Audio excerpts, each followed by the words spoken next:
बच्चों, हमने प्रॉपर्टीज पढ़ी थी आयनिक कंपाउंड्स की, है ना? तो आज अपन उसमें आगे चलते हैं। तो सुनो, आज जो हमारा क्या देखी,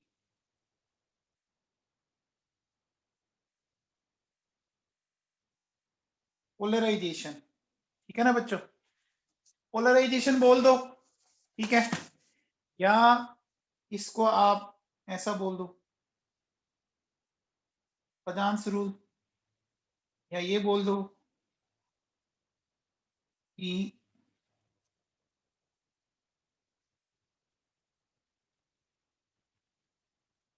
कोवेलेंट कैरेक्टर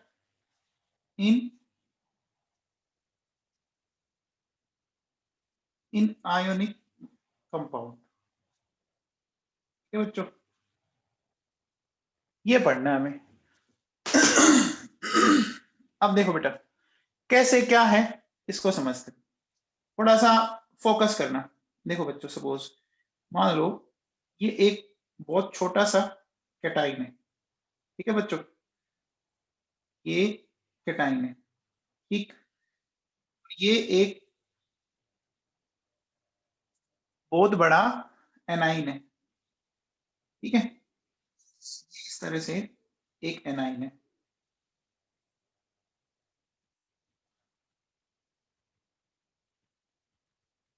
अच्छा बच्चों बताओ, एनाइन में किस चीज की एक्सेस हो? बोलो बच्चों, एनाइन में कौन सी चीज एक्सेस में होगा? इलेक्ट्रॉन एक्सेस में होगा, है ना बच्चों? तो देखो, ये कैटाइन, ये एनाइन, ठीक है। ये क्या बच्चों, देखो, ये है अपन कह सकते हैं इलेक्ट्रॉन क्लाउड। ये क्या है बच्चों? ये है इलेक्ट्रॉन क्लाउड,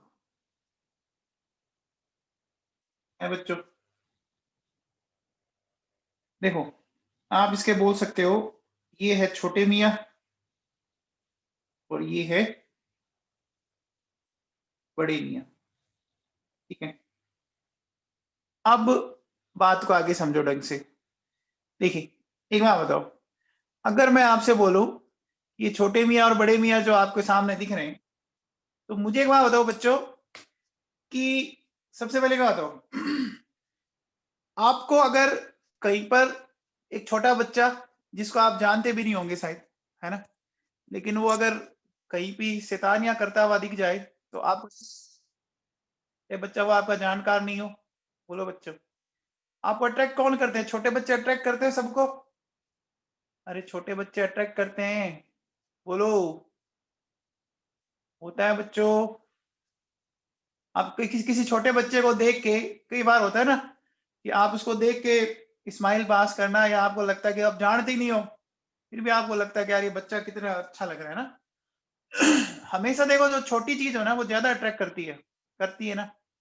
अब देखो बेटा, एक बात सुनो, वो क्या रहा है यहाँ पर कि ये जो आपके जो छोटा कैटाइन है, छोटे मियाँ है, वो क्या करता है, इसकी जो न्यूक्लियस है ना, इसकी न्यूक्लियस एनाइन के इलेक्ट्रॉनों को अपनी ओर अट्रैक्ट करता है कि नहीं करता? बताओ बच्चों। देखो, मैं क्या कह सकता हूं कि देखो बच्चों, nucleus of cation and electron cloud of A9, इनके बीच में क्या लगेगा? अट्रैक्शन लगेगा बच्चों। अब मुझे बताओ, एट द सेम टाइम क्या होगा बच्चों? बताओ, इसकी जो, अपन कह सकते हैं कि इसकी जो न्यूक्लियस है, वो इसके न्यूक्लियस को क्या करेगी? धक्का देगी कि नहीं देगी? बोलो बच्चों, धक्का देगी ना। तो अपन कह सकते हैं कि nucleus of cation and nucleus of anion होगा बच्चों, इनके बीच में क्या होगा? रिपल्शन होगा। अब मुझे एक बात बताओ बच्चों, छोटे बच्चे अट्रैक्ट ज्यादा करते हैं बच्चों? बोलो बच्चों, छोटे बच्चे अगर अट्रैक्ट ज्यादा करते हैं तो देखो बेटा इसमें होता क्या है फाइनली, देखो सुनो, ये हुआ क्या इसमें, थोड़ा सा ध्यान देना कि देखिए ये जैसा आपका कैटाइन था, ठीक है बच्चों, ये जो इसका एनाइन का जो इलेक्ट्रॉन क्लाउड है ना, वो इधर शिफ्ट होने लग गया, होने लग गया ही नहीं होने लग गया बच्चों, बताओ। एनाइन का इलेक्ट्रॉन क्लाउड कैटाइन की तरफ शिफ्ट होगा कि नहीं होगा, होगा बच्चों, बोलो। और ये डीफॉर्म हो गया, ध्यान दीजिए, ये जो पहले स्फेरिकल था अब देखो ये इलेप्टिकल हो गया। एंड थोड़ी देर बाद ऐसा हो सकता है कि देखो बेटा वो इस तरह से ऐसा हो सकता है, देखो आप बताओ जो मैंने लास्ट डायग्राम बनाया है इसमें क्या दिख रहा है आपको, लास्ट डायग्राम में हमने इलेक्ट्रॉन की क्या दिखा दी, एक तरह से शेयरिंग दिखा दी ना, इलेक्ट्रॉन की दो के बीच में शेयरिंग दिखा दी, बोलो इलेक्ट्रॉन शेयरिंग हो गए। अच्छा शेयरिंग कौन से बॉन्ड में होती है बच्चों, बताओ, शेयरिंग ऑफ इलेक्ट्रॉन किस बॉन्ड में होती है, कोवलेंट बॉन्ड में। तो देखो बच्चों पहले छोटे मियाँ और बड़े मियाँ जैसे एक दूसरे के कांटेक्ट में आए, है ना, तो छोटे मियाँ की न्यूक्लियस ने बड़े मियाँ के इलेक्ट्रॉन को अपनी तरफ खींचा, छोटे मियाँ की न्यूक्लियस ने बड़े मियाँ की न्यूक्लियस को धक्का दिया। तो देखो बच्चों ये क्या हो गया, ये हो गए डिस्टोर्टेड आयंस, हो गए बच्चों। और डिस्टोर्टेड आयंस होने के बाद अब देखो बच्चों यहाँ क्या आ गए, covalent character in ionic bond, समझ आया बच्चों। प्रिया मित्तल, आपको समझ में आया, प्रिया मित्तल,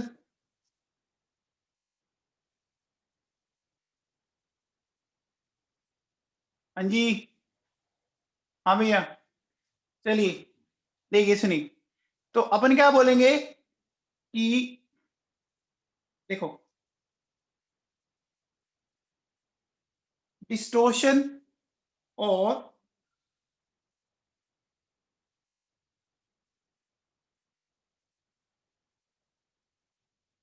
डिफॉर्मेशन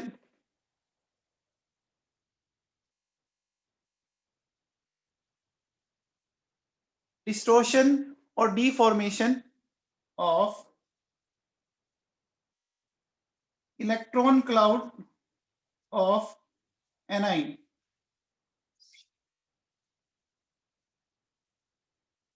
by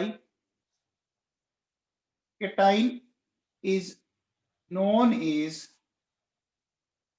polarization, ठीक है, बोलो बच्चों, ठीक है ना, ये बात सुनेंगे, डिस्टोर्शन और डिफॉर्मेशन ऑफ इलेक्ट्रॉन क्लाउड, है ना, डिस्टोर्शन और deformation of electron cloud of anion by cation is known as polarisation. अब देखो बच्चों सुनो, अपन क्या बोलेंगे बच्चों, पोलराइजेशन जितने ज्यादा होंगे, है ना बच्चों, मैं कह सकता हूं कोवलेंट कैरेक्टर उतनी ज्यादा होंगे। आप इसको एक काम करो, ऐसा लिखते हैं, पोलराइजेशन ज्यादा तो मैं ऐसा कह सकता हूं कि शेयरिंग ऑफ इलेक्ट्रॉन्स ज्यादा, शेयरिंग ऑफ इलेक्ट्रॉन्स ज्यादा तो मैं कह सकता हूं बच्चों कोवलेंट कैरेक्टर ज्यादा, बोलो ये बात सुनाई, पोलराइजेशन अगर ज्यादा तो शेयरिंग ऑफ इलेक्ट्रॉन ज्यादा, शेयरिंग ऑफ इलेक्ट्रॉन ज्यादा तो कोवलेंट कैरेक्टर ज्यादा, एक बताओ, अगर कोवलेंट कैरेक्टर ज्यादा तो बोलो बच्चों आयनिक कैरेक्टर क्या हो गए, हुए ना, आयनिक कैरेक्टर क्या हो गए बच्चों, कम हो गए। अब बताओ अपन ऐसा कह सकते हैं कि देखिए कोवलेंट कैरेक्टर बढ़े, तो मुझे बताओ बच्चों कोवलेंट बॉन्ड आयनिक बॉन्ड के कंपैरिजन में वीक होता है ना, कोवलेंट बॉन्ड आयनिक बॉन्ड के कंपैरिजन में वीक होता है बच्चों, बोलो। तो अगर वो आयनिक बॉन्ड के कंपैरिजन में वीक होता है तो क्या मैं कह सकता हूं कि इसके बॉइलिंग पॉइंट मेल्टिंग पॉइंट क्या हो गए, कम हो गए कि नहीं हो गए, बोलो बच्चों। तो देखो पोलराइजेशन बढ़ा, कोवलेंट कैरेक्टर बढ़ा, तो अपन कह सकते हैं पीपी एंड एमपी क्या हो जाएंगे, कम हो जाएंगे बच्चों। बोलो बीपी एंड एमपी कम हो गए। ओके, आगे देखो बच्चों सुनो, मैं कह सकता हूं कि देखो बेटा आपकी सॉल्युबिलिटी इन वाटर वो क्या हो गई बच्चों, कम हो गई ना। पोलराइजेशन बढ़े तो कोवलेंट कैरेक्टर बढ़े, कोवलेंट कैरेक्टर बढ़े तो सॉल्युबिलिटी इन वाटर कम होगी। तो मुझे बताओ बच्चों सॉल्युबिलिटी इन ऑर्गेनिक सॉल्वेंट वो क्या हो गई, सॉल्युबिलिटी इन ऑर्गेनिक सॉल्वेंट, बोलो बच्चों बढ़ गई ना। अच्छा एक बात हो बच्चों, अगर बॉइलिंग पॉइंट कम हो गया बच्चों, अगर बॉइलिंग पॉइंट कम हो गया तो उसका कौन सा नेचर बढ़ गया, बॉइलिंग पॉइंट अगर कम हो गया तो वोलेटाइल नेचर बढ़ जाए। तो अपन ये भी कह सकते हैं कि देखिए कोवलेंट कैरेक्टर बढ़ा तो वोलेटाइल नेचर बढ़ गया बच्चों। आगे बात समझ में आई। अब एक चीज और बताओ बच्चों, एक बात बताओ आयनिक बॉन्ड और कोवलेंट बॉन्ड। अब मुझे बताओ कोवलेंट बॉन्ड कंपैरेटिवली वीक होता है ना। और अब ध्यान दीजिए कि इलेक्ट्रॉन बीच में आ गई तो ऐसे इलेक्ट्रॉन को एक्साइट करना इजी होगा। बोलो बच्चों ऐसे इलेक्ट्रॉन को एक्साइट करना इजी होगा, होगा कि नहीं होगा। तो इजी अगर होगा तो मैं ऐसा कह सकता हूं कि देखो इंटेंसिटी ऑफ कलर वो भी क्या हो जाएगी, बढ़ जाएगी कि नहीं बढ़ जाएगी। पोलराइजेशन अगर बढ़ा तो देखो कोवलेंट कैरेक्टर बढ़े, कोवलेंट कैरेक्टर बढ़े तो आयनिक कैरेक्टर कम हो गई। अब देखो आयनिक बॉन्ड के बीपीएमपी ज्यादा होते लेकिन आयनिक कैरेक्टर कम हो गई तो बीपीएमपी भी कम हो गई। आयनिक कंपाउंड वाटर में ज्यादा सोल्यूबल होते हैं बच्चों, लेकिन आयनिक कैरेक्टर कम तो वाटर में सोल्यूबिलिटी भी कम, है ना। लेकिन ऑर्गेनिक सॉल्वेंट में सोल्यूबिलिटी बढ़ गई, वोलाटाइल नेचर बढ़ गया और इंटेंसिटी ऑफ कलर बढ़ गई। क्या इतना सबको समझ में आया। अब मुझे बता दो बच्चों, देखो अगर आपको क्या करना है, पोलराइजेशन बढ़ाना है ना, पोलराइजेशन अगर आपको बढ़ाना है तो बोलो बच्चों आपको size of cation and size of A9 बताओ। तो छोटे मियाँ को और छोटे करते जाओ, है ना, और बड़े मियाँ को और बड़े करते जाओ। क्या ये बात सही है ना। केटाइन को और छोटा कर दो और एनाइन को और बड़ा कर दो। अब देखो केटाइन को छोटा कैसे कर सकते हो, अपन कह सकते हैं बच्चों बाई रिमूवल ऑफ इलेक्ट्रॉन। सही बात है ना। आप केटाइन को छोटा करना है, किसी फैमिली को छोटा करना है बच्चों, तो उसमें फैमिली मेंबर हटाते जाओ, तो बाई रिमूवल ऑफ इलेक्ट्रॉन। अब मुझे बताओ अब जैसे जैसे आप इलेक्ट्रॉन को रिमूव करोगे तो बोलो बच्चों पॉजिटिव चार्ज बढ़ेगा ना, बढ़ेगा बच्चों। ठीक है। अब देखो साइज ऑफ एनाइन बढ़ाना है तो मैं कह सकता हूं कि बाई एडिशन ऑफ इलेक्ट्रॉन, है ना। अब मुझे बताओ जब आप इलेक्ट्रॉन का एडिशन करोगे तो नेगेटिव चार्ज क्या होगा, नेगेटिव चार्ज क्या होगा, बढ़ेगा ना, बढ़ेगा कि नहीं बढ़ेगा। क्या पहले ये पॉइंट समझ में आया। तो देखो बच्चों कह सकते हैं कि जो पोलराइजेशन है ना बच्चों, पोलराइजेशन अपन ऐसा कह सकते हैं बच्चों, देखो क्या कि चार्ज ऑफ एनाइन के directly proportional, polarisation size of anion के डायरेक्टली प्रोपोर्शनल, है ना। फिर देखो पोलराइजेशन अपन कह सकते हैं क्या कि चार्ज ऑफ केटाइन के directly proportional and polarisation size of cation के इनवर्सली प्रोपोर्शनल। बोलो बच्चों, ये बात समझ में आई? बोलो, अरे दिमाग में बैठा। देखो बेटा, आपको केटाइन को छोटा करना है तो चार्ज बढ़ा के कर सकते हो। अब केटाइन जितना छोटा हो जाएगा पोलराइजेशन बढ़ जाएगा। पहले बच्चों इतना सबको समझ में आ गया क्या? इतनी बातें सबको समझ में आ गई? अब देखो बेटा, ये जो पॉइंट्स है ना, इन्हीं को किसने बताया था? फायान ने बताया था। इसीलिए इनको अपन बोलते हैं फजान्स रूल। इनको क्या बोलते हैं? फजान्स रूल बोलते हैं इनको। ठीक है, अब देखो बेटा सुनो, कुछ अपन ऑर्डर लिखते हैं, है ना? Some order of covalent character. ठीक है, तो देखो बच्चों सुनो, सबसे पहले LIF, LICL, LIBR और LII। हाँ बताओ, तो हमें कोवेलेंट कैरेक्टर देखना है। तो अब मुझे बताओ, इसमें कौन सी चीज कॉमन नहीं है? बताओ बच्चों, एनाइन कॉमन नहीं है ना? देखो बच्चों, एनाइन आपका वेरिएबल है। तो अब मुझे बताओ कि किस एनाइन का सबसे ज्यादा पोलराइजेशन होगा? बताओ बच्चों, किस एनाइन का? आई माइनस का ना?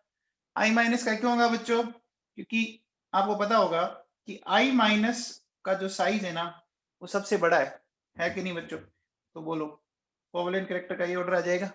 आ जाएगा बच्चों।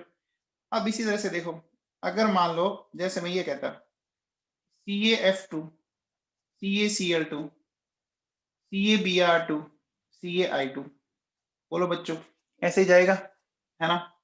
सपोज जैसे मैं ये कहता AgF, है ना, AgCl, AgBr, AgI, बोलो बच्चों, क्या मैं कह सकता हूं?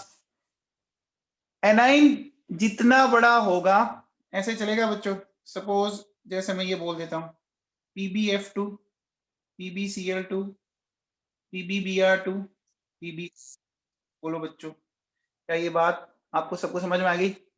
अब बेटा ये बताओ मुझे, अगर मैं ये बोलूं कि मेरे पास PbO है और PbS है, किस में कोवेलेंट कैरेक्टर ज्यादा है? बताओ बच्चों, किसमें कोवेलेंट कैरेक्टर ज्यादा है?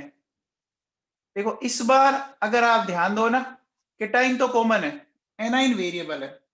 एक एनाइन है O-2, एक S-2 है। अब एनाइन कौन सा बड़ा है? S-2 वाला एनाइन बड़ा है बच्चों। इसी तरह से देखो बच्चों सुनो, जैसे सपोज मेरे पास है Ag2O और Ag2S, ये होगा बच्चों, बोलो। अब देखो बेटा सुनो, अगर जैसे मैं ये बोलूं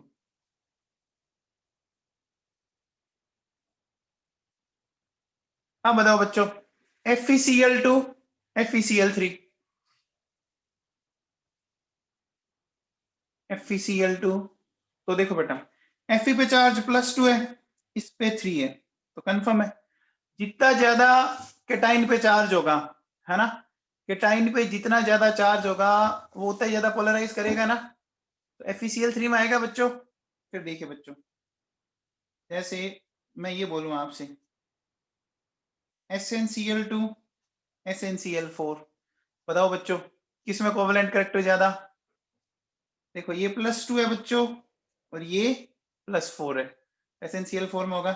बहुत ही आसान है, इतना आसान है, आप आराम से कर सकते हो बच्चों, ठीक है ना? अब देखो बेटा सुनो, जैसे अगर मैं ये लेता हूँ PeCl2, CCl2, CaCl2, है ना, SrCl2 एंड BaCl2। इस बार देखो बेटा, इस बार केटाइन वेरिएबल है, दिख रहा है? केटाइन क्या है? तो हमें केटाइन कैसा ढूंढना चाहिए? कोवेलेंट कैरेक्टर के लिए केटाइन कैसा ढूंढना चाहिए? छोटा ढूंढना चाहिए ना? केटाइन छोटा ढूंढना चाहिए। बोलो बच्चों, छोटा केटाइन कौन सा है? देखो बच्चों, आपको पता हो डाउनवर्ड जाने पर साइज बढ़ता है ना, साइज बढ़ता है, इसका मतलब बेरिलियम का साइज सबसे छोटा होगा, आ जाएगा बच्चों, कोई दिक्कत ही नहीं है। ठीक है बच्चों, इसी तरह से बताओ जैसे अगर मैं ये कहता हूं कि NaCl, MgCl2, AlCl3, SiCl4, अब बताओ बच्चों किस में कोवेलेंट कैरेक्टर ज्यादा होंगे? होंगे बच्चों, ठीक है।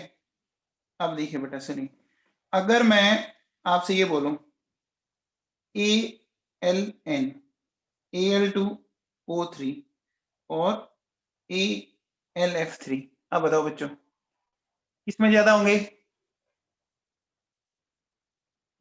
देखो बच्चों सुनो, रीजन समझो। देखो N-3, O-2 और F-1, तो बोलो बच्चों इनके साइज का बोल दो और चाहे चार्ज का बोल दो, है ना। तो चार्ज किस पे ज्यादा है? चार्ज किस पे ज्यादा है बच्चों? दिख रहा है क्या? नाइट्रोजन पे ना, है बच्चों। इसी तरह से देखो बेटा सुनो, अगर मैं ये बोलूं SF2, SF4 एंड SF6, अब बताओ बच्चों SF2, SF4, SF6 कंफर्म है? SF6 क्यों? +2 +4 +6 है बच्चों। फिर देखो अगर मैं आपसे बोलूं HgCl2 और Hg2Cl2, देखो बेटा यहाँ मरकरी आ रहा है +2, यहाँ +1, तो HgCl2 में आ जाएगा बोलो, बोलो बच्चों Hg+2 में आएगा, आएगा। इस तरह से देखो बच्चों सुनो, मेरे पास है CaClO4, है ना, CaSO4, ठीक है बच्चों, CaClO4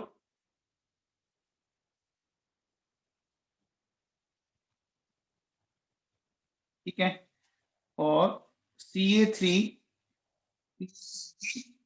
होल ट्वाइस, ठीक है बच्चों। अब देखो बेटा सुनो, इनमें हमें पता करना है कोवेलेंट कैरेक्टर का ऑर्डर, ठीक है ना बच्चों। हमें इनमें कोवेलेंट कैरेक्टर का ऑर्डर पता करना है, तो बताओ बच्चों कैसे करेंगे? देखो बच्चों एक आयन है ClO4-, एक है सल्फेट, एक है फॉस्फेट, किस एनाइन पे चार्ज ज्यादा है बच्चों? बताओ किस एनाइन पे चार्ज ज्यादा है? फॉस्फेट पे ज्यादा है ना, तो जिस एनाइन पे ज्यादा उसमें कोवेलेंट कैरेक्टर ज्यादा होगी। बोलो बच्चों क्या ये बात आपको समझ में आ गई? यहाँ तक इतने सारे मैंने आपको ऑर्डर बता दिए, आई थिंक आ गया होगा समझ में। चलो बच्चों अब देखो बेटा सुनो, मैं ऐसा कह सकता हूं कि देखिए अगर एक मेटल की बात करें, ठीक है बच्चों, तो मेटल अगर अपनी लोअर ऑक्सीडेशन स्टेट में है ना, और हायर ऑक्सीडेशन स्टेट में, एक बताओ अगर लोअर ऑक्सीडेशन स्टेट में है ना, मेटल अगर अपनी लोअर ऑक्सीडेशन स्टेट में, तो अपन क्या बोलेंगे? इसका पोलराइजिंग पावर कम होगा बच्चों, है ना, लेस पोलराइजिंग पावर, है ना। तो मैं क्या बोलूंगा कि मोर आयोनिक कैरेक्टर, बोलो सही बात है। हायर ऑक्सीडेशन स्टेट में क्या होगा बच्चों? मोर पोलराइजिंग पावर, ठीक है, तो क्या होगा? मोर कोवेलेंट कैरेक्टर, है ना। तो अपन ऐसा कह सकते हैं कि एक मेटल क्या करता है बच्चों, अपनी लोअर ऑक्सीडेशन स्टेट में तो आयनिक कंपाउंड बनाता है और हायर ऑक्सीडेशन स्टेट में कोवेलेंट कंपाउंड बनाता है, ऐसा कह सकते हैं ना। जैसे देखो बच्चों सुनो, मैं अगर ऐसा बोलूं कि मेरे पास है MnO, है ना,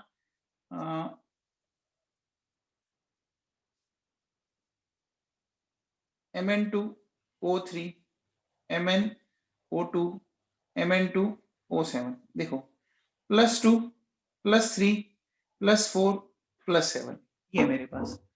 अब अगर आप इस सीरीज में इधर जा रहे हो, चारों बच्चों मुझे बताओ कि ऑक्सीडेशन स्टेट ऑफ मेटल बढ़ रही है, तो बताओ कोवेलेंट कैरेक्टर बढ़ रहे हैं कि नहीं बढ़ रहे? बोलो बच्चों कोवेलेंट कैरेक्टर बढ़ रहे हैं क्या? ठीक है।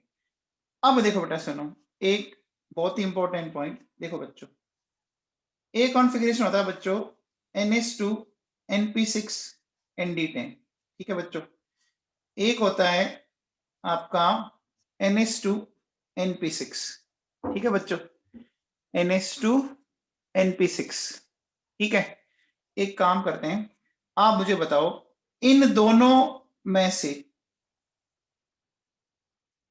पोलराइजिंग पावर किसकी ज्यादा होगी? बताओ बच्चों। देखो यहाँ तो है 18 इलेक्ट्रॉन और यहाँ है 8 इलेक्ट्रॉन, है ना।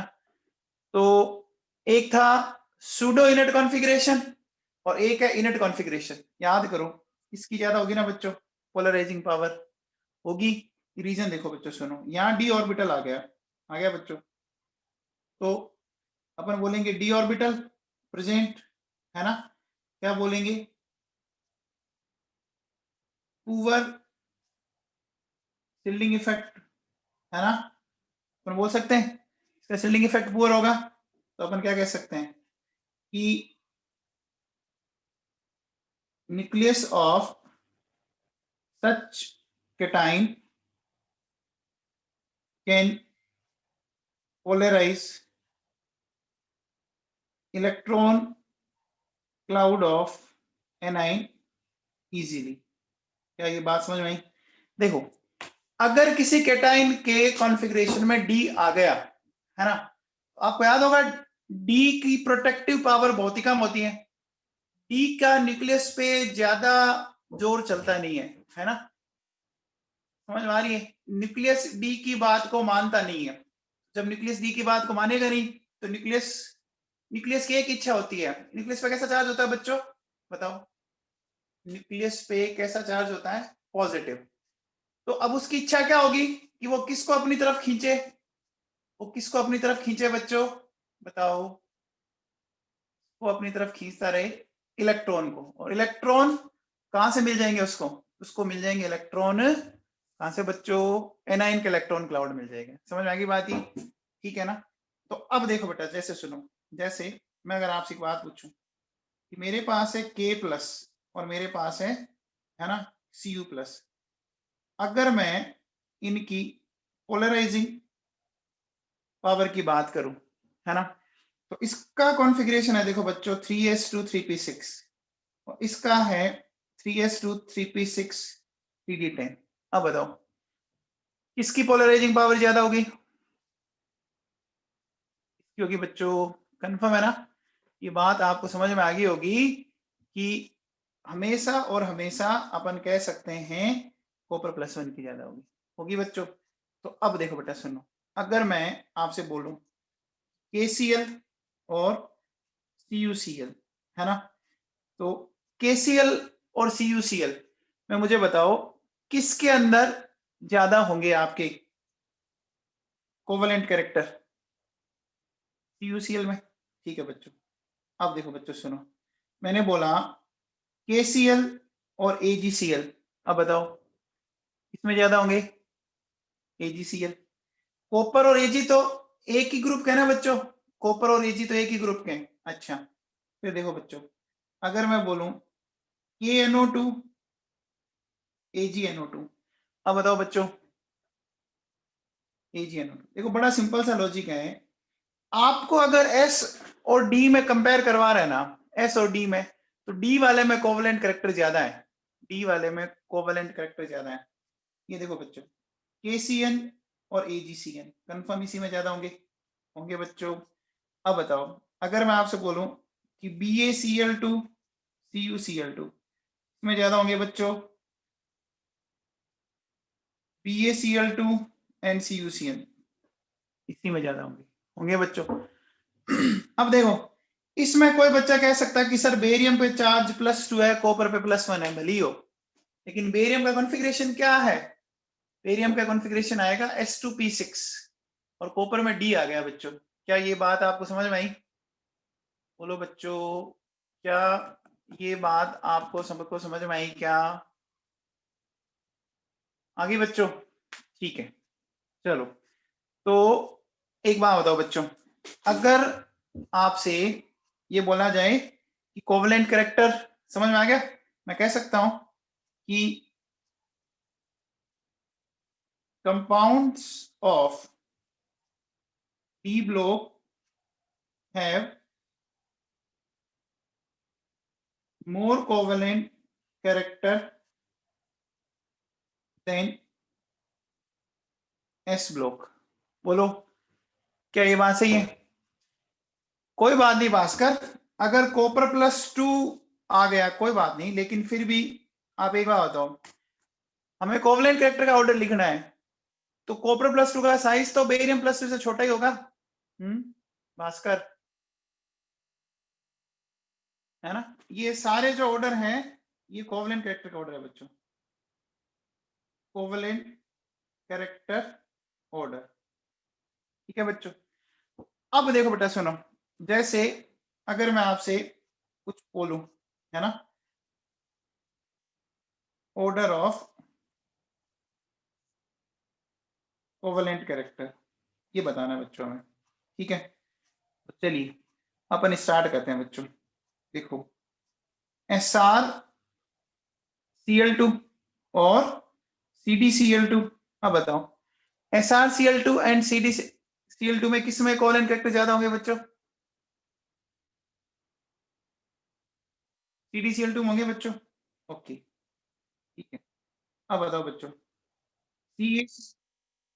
FeCl2 FeCl3, अब बताओ बच्चों।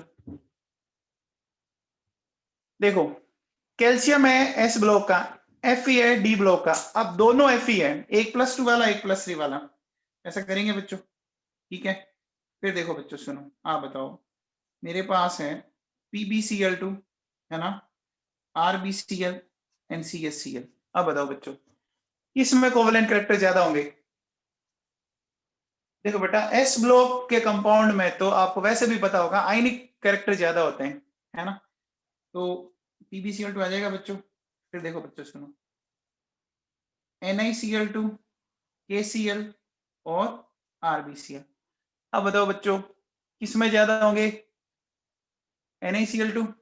अच्छा, पोटेशियम और रुबिडियम में तो पता है ना, पोटेशियम और रुबिडियम में रुबिडियम नीचे जा रहा है तो साइज बड़ा हो गया कैटाइन का, बोलो बच्चों। ठीक है, चलिए अब बताओ बच्चों, अगर मैं आपसे ये बोलूं कि मेरे पास है CrO, Cr2O3 एंड CrO3, अब बताओ बच्चों किसमें ज्यादा होंगे कोवलेंट कैरेक्टर? देखो बेटा यहां क्रोमियम आ रहा आपका +2 स्टेट में, +3 एंड +6, है ना, इसमें ज्यादा होगा, होगा बच्चों, कंफर्म सी बात है। ठीक है ना? अच्छा, अब बताओ अगर मैं आपसे पूछूं AlF3, है ना, AlCl3, AlBr3 और AlI3, बताओ किसमें ज्यादा होंगे कोवलेंट कैरेक्टर? AlI3 में। चलिए बच्चों, इतनी बात मेरे हिसाब से सबको समझ में आ गई। अब देखो बेटा सुनो, अब मैं एक जो चीज आपको समझाना चाह रहा हूं, ध्यान से सुनना। देखिए अगर आप देखो, जैसे मेरे पास ये बच्चों ZnCl2, है ना, CdCl2, HgCl2, इनमें कोवलेंट कैरेक्टर का ऑर्डर बताना है बच्चों, तो बताओ।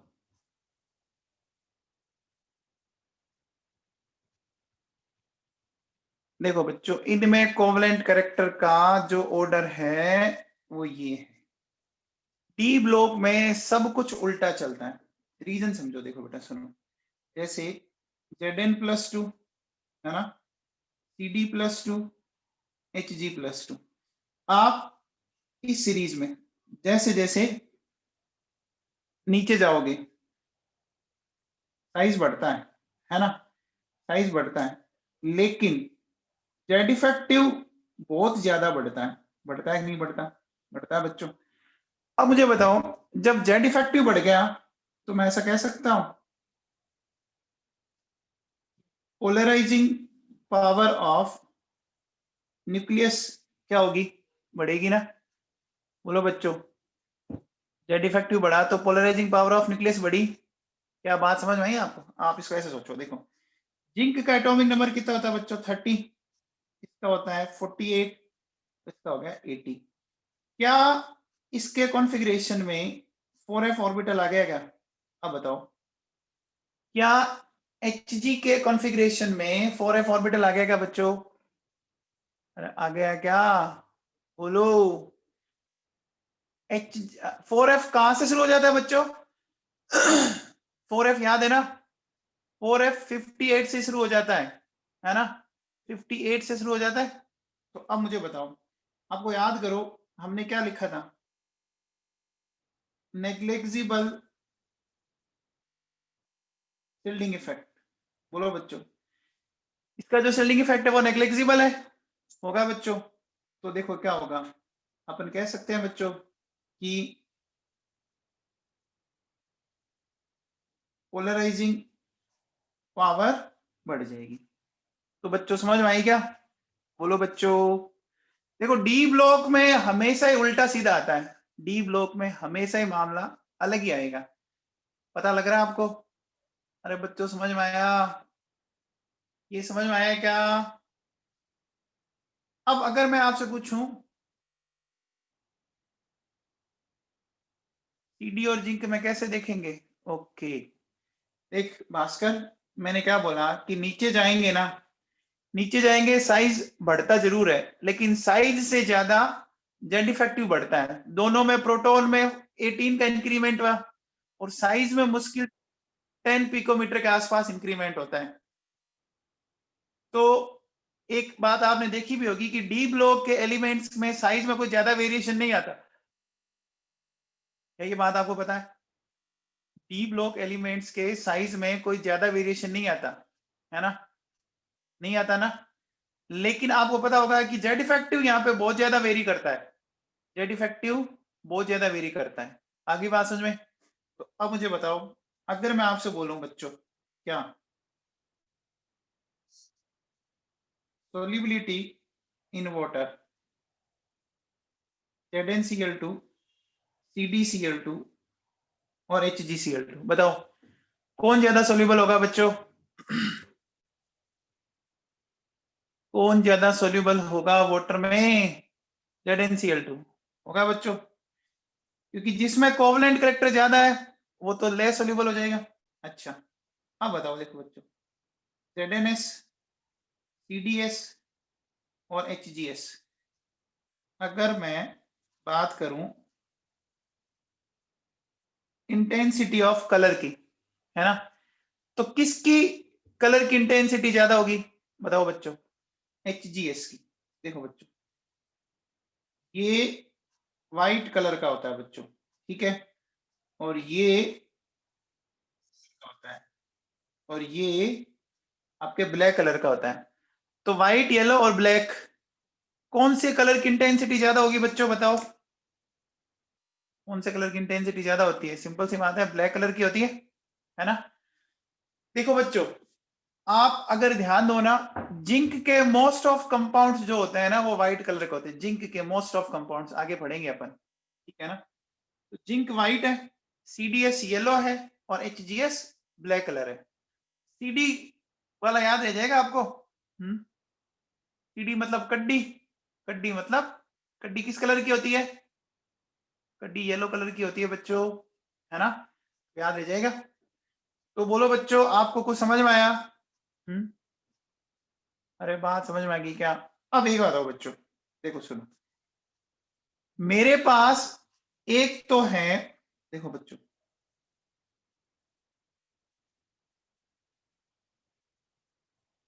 पोलराइजिंग पावर की बात अगर मैं करूं तो देखो NH2 NP6, फिर देखो N-1 S2 P6 D10 NH2, और एक है मेरे पास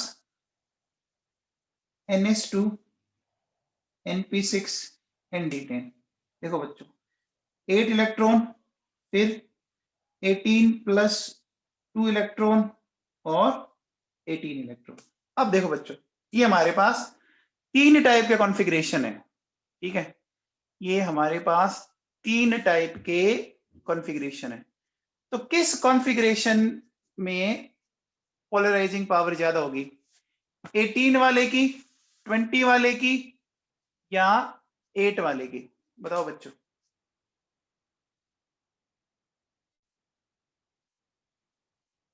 देखो बच्चों सुनो, हमेशा ध्यान रखना, 18 वाले की ज्यादा होगी, 20 वाले को ज्यादा मत कर देना भैया, ये ध्यान से सुन लेना, ठीक है ना।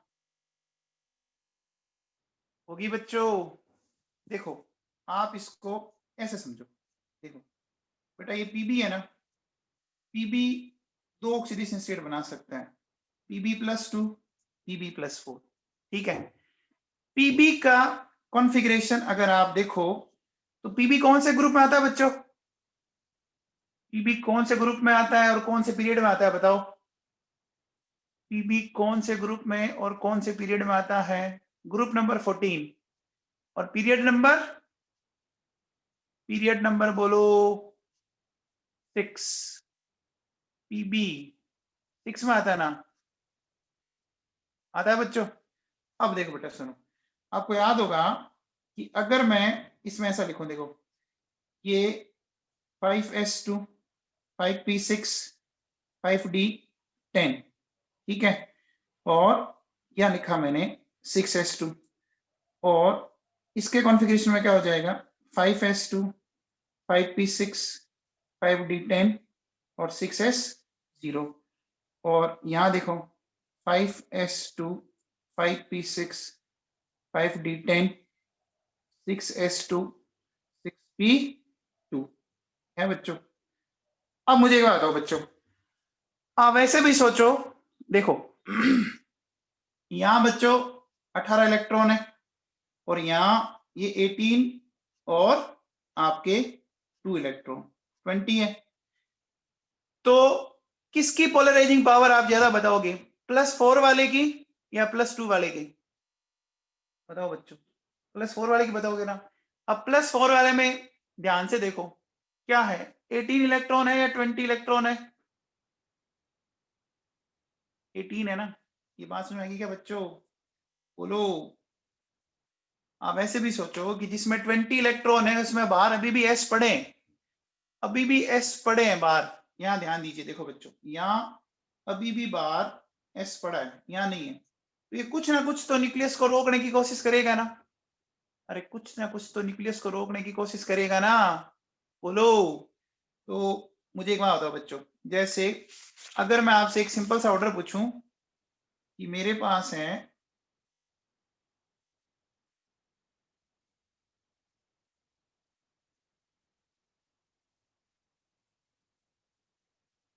कोवेलेंट कैरेक्टर ऑर्डर, बताओ बच्चों, SrCl2 SnCl2 NCdCl2, बताओ बच्चों।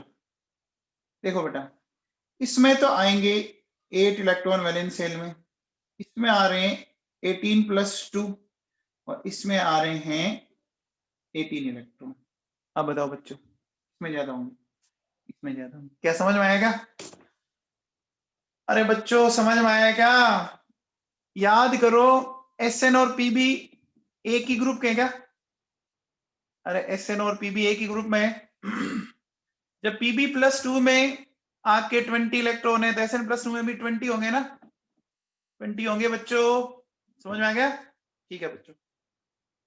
तो यहां तक फजांस रूल समझ में आया बच्चों, यहां तक कोई डाउट, बोलो बच्चों। सिंपल सिंपल से ऑर्डर है, आराम से अपन कर सकते हैं, ठीक है ना। चलिए बात को अपन आगे बढ़ाते हैं बच्चों, देखो सुनो, नेक्स्ट मैं बात करता हूं, देखो बेटा एक टॉपिक है हमारा आयोनिक पोटेंशियल,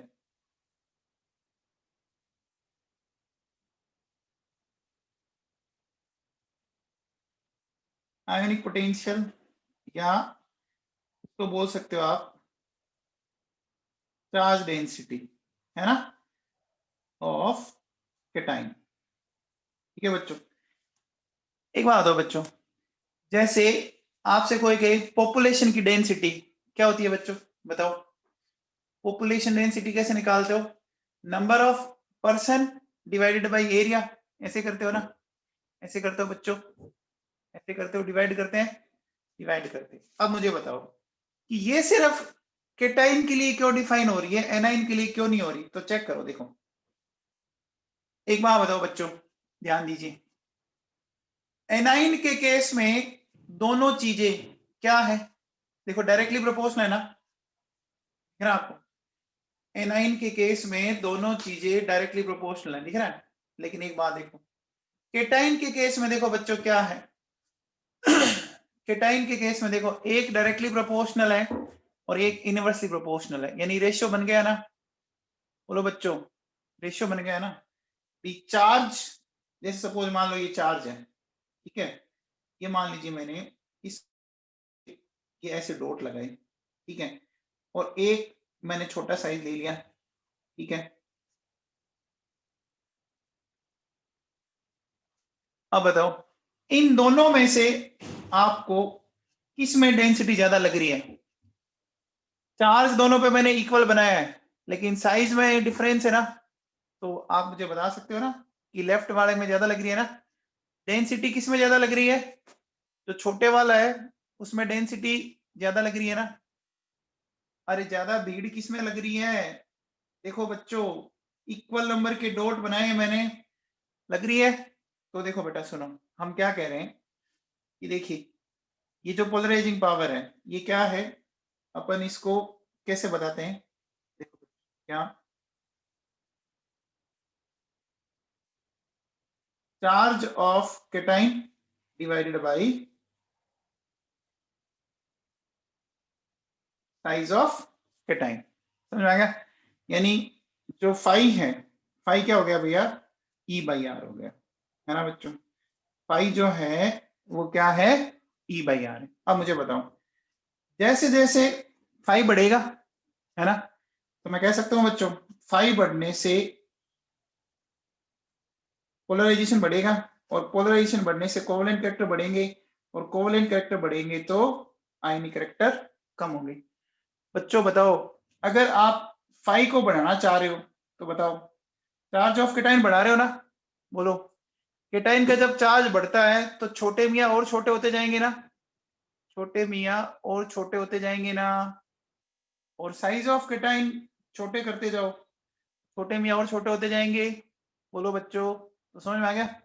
तो अब देखो बेटा सुनो, मतलब ये जो आपने अभी थोड़ी देर पहले लिखा था ना, यहाँ सारे ये डायरेक्टली प्रोपोर्शनल वाले रिलेशन, वो के वो रिलेशन वापिस वहां लिख सकते हो आप, है ना, कि फाई आपका पोलराइजेशन के डायरेक्टली प्रोपोर्शनल है। अब देखो बच्चों सुनो, अगर मैं इसमें काम करता हूं, एप्लीकेशन पढ़ते हैं अपन फाई की, देखो बच्चों सुनो,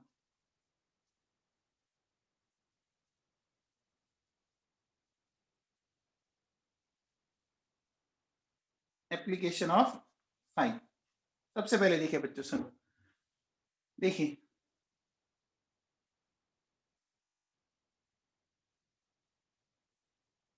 डायगोनल एलिमेंट, ये डायगोनल एलिमेंट्स पढ़े थे क्या बच्चों आप लोगों ने? याद करो, डायगोनल एलिमेंट्स पढ़े थे क्या? पढ़े थे बच्चों, याद कीजिए। देखो हमने लिया था लिथियम, है ना बच्चों, फिर हमने लिया था बेरिलियम, बोरोन, कार्बन, फिर है ये बच्चों, आपने देखा होगा लिथियम की प्रॉपर्टी मैग्नीशियम से मिलती है, बेरिलियम के एल्यूमिनियम से, और ये। अब देखिए बच्चों, अब होता क्या है कि अगर मैं बात करूं, देखो बच्चों, फाई ऑफ Li प्लस, है ना, और फाई ऑफ Mg+2 बराबर आते हैं बच्चों। मतलब समझ में आया कि आप ये कह सकते हो क्या कि चार्ज ऑफ Li प्लस, है ना, and size of Li plus, ये ऑलमोस्ट बराबर आता है charge of Mg+2 and size of Mg+2, ठीक है ना। अब देखो बेटा सुनो, अगर दो आयंस का फाई सिमिलर है ना, तो उनकी केमिकल प्रॉपर्टीज भी बच्चों सिमिलर आएगी, उनकी केमिकल प्रॉपर्टीज भी सिमिलर आएगी, ठीक है ना। तो मैं कह रहा हूं कि if two ions have same phi, then they also have similar chemical properties। समझा गया बच्चों? तो उनकी केमिकल प्रॉपर्टीज भी क्या होगी बच्चों? सिमिलर होगी। ये बात सबको समझ में आ गई? बोलो बेटा, बोलो। अरे एप्लीकेशन ऑफ 5 पहला समझ में आ गया। अब देखो बेटा सुनो, नेक्स्ट अपन लेते हैं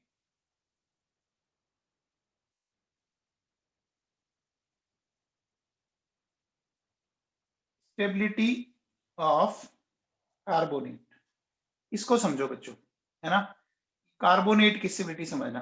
देखिए बेटा, ये पास एक आयन है, इसको अपन बोलते हैं बच्चों कार्बोनेट आयन।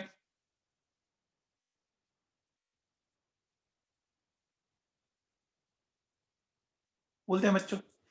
अब देखो बेटा, मान लो इसके पास में मैंने कोई एक कैटाइन रख दिया, है ना? छोटा कैटाइन रख दिया, है ना?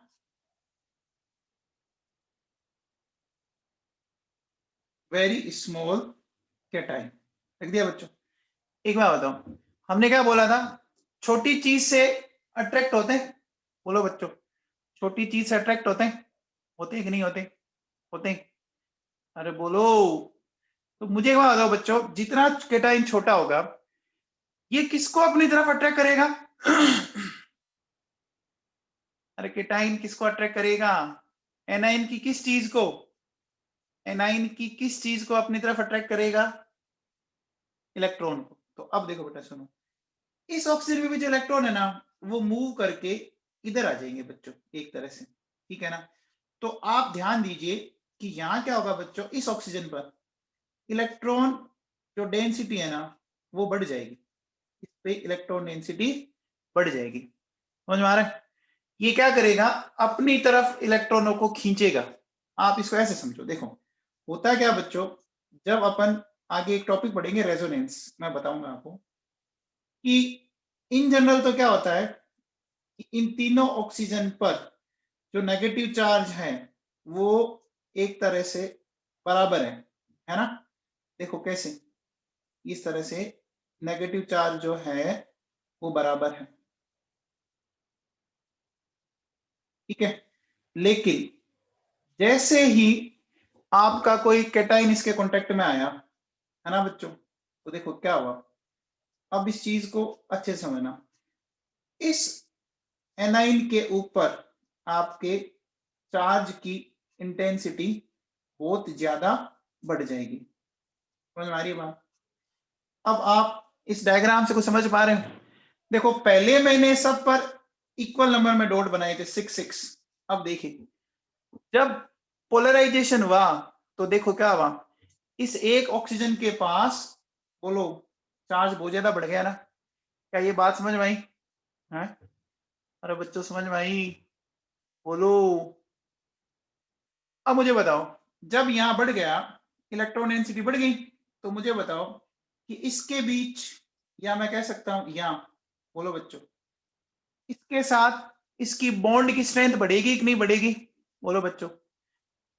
अगर जितना ज्यादा पॉजिटिव चार्ज है तो उसकी नेगेटिव चार्ज के साथ जो बॉन्डिंग होगी वो स्ट्रॉन्ग होगी ना बच्चों? बोलो।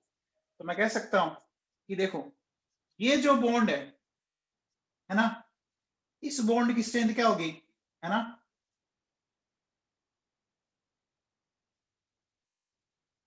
बॉन्ड की स्ट्रेंथ बढ़ गई बच्चों। अब बताओ, अगर इस बॉन्ड की स्ट्रेंथ बढ़ी तो इस बॉन्ड की स्ट्रेंथ क्या हुई?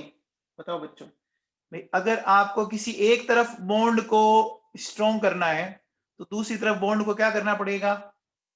बोलो बच्चों, वीक करना पड़ेगा। तो आप मुझे बताओ, बॉन्ड की स्ट्रेंथ बढ़ी, मेटल ऑक्सीजन बॉन्ड स्ट्रेंथ बढ़ी, और कार्बन ऑक्सीजन जो बॉन्ड स्ट्रेंथ है वो घट गई क्या? बोलो बच्चों, एक तरफ बॉन्ड स्ट्रेंथ बढ़ गई, एक तरफ बॉन्ड स्ट्रेंथ घट गई, तो अल्टीमेटली इसमें क्या हुआ? बताओ बच्चों। देखो, ये जो आपका कार्बोनेट था वो थोड़ा सा हीट करने पर ही इस तरह से टूट गया, है ना? ऑक्सीजन M+2 के साथ चली गई, पीछे क्या बचा बच्चों बताओ, पीछे क्या बचा? अरे समझ में आया क्या बच्चों?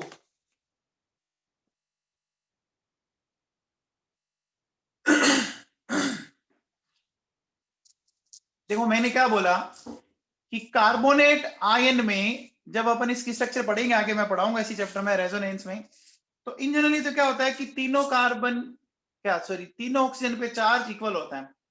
लेकिन जब इस कार्बोनेट आयन के कांटेक्ट में जैसे ही कोई आपका छोटे साइज का केटाइन आएगा, केटाइन छोटा साइज मतलब पॉजिटिव चार्ज ज्यादा, तो वो पॉजिटिव चार्ज ज्यादा होने पर वो क्या करेगा, एनायन के इलेक्ट्रॉन क्लाउड को अपनी तरफ खींचेगा। अब जब खींचेगा ना तो बच्चों क्या होगा आप सोचिए खुद, जितना ज्यादा खींचेगा नेगेटिव चार्ज एक ऑक्सीजन पर एक्यूमुलेट हो गया, जितना ज्यादा एक ऑक्सीजन पर एक्यूमुलेट हुआ तो उस मेटल का उस ऑक्सीजन के साथ तो अफेक्शन बढ़ता गया। अब उस ऑक्सीजन का मेटल के साथ बढ़ा तो कार्बन से क्या हो गया, अफेक्शन कम हो गया और वहां से वो बॉन्ड टूट के अलग हो गया। क्या ये बात सबको समझ में आ गई? बोलो बच्चों बोलो। तो अब देखो बच्चों सुनो, अगर मैं एक बात बोलूं कि carbonates of sodium, potassium, rubidium, caesium never give CO2 on heating and remaining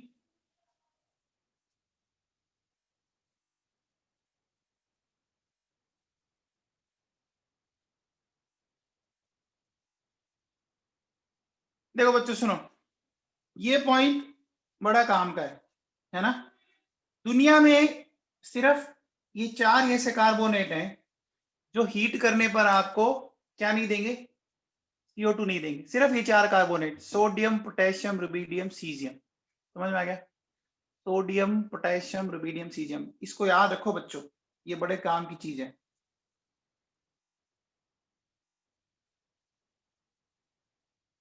ये क्या है? चंडाल चौकड़ी ये, ठीक है ना। तो ये चौकड़ी कभी भी आपको CO2 नहीं देगी। बाकी दुनिया का कोई सा भी कार्बोनेट हो, है ना, एनी कार्बोनेट,